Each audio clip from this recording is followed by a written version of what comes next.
نفر خوب بسیار بد کار کرده، واقعا خوب پدر نبود، کار بسیار زشت کرده.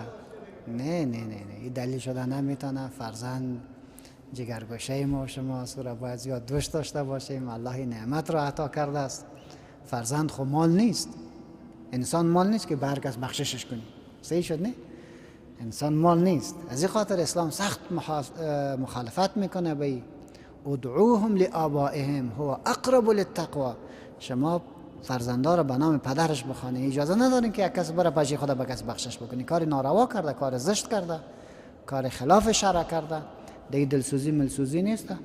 بس قرآن تصریح میکند که لله ملک السماوات والارض یهب لمن یشاء اناثا و یهب لمن یشاء الذکور او یزوجهم ذکرانا و اناثا و یجعل من یشاء عقیما. ذالک هو العلیم القدیر.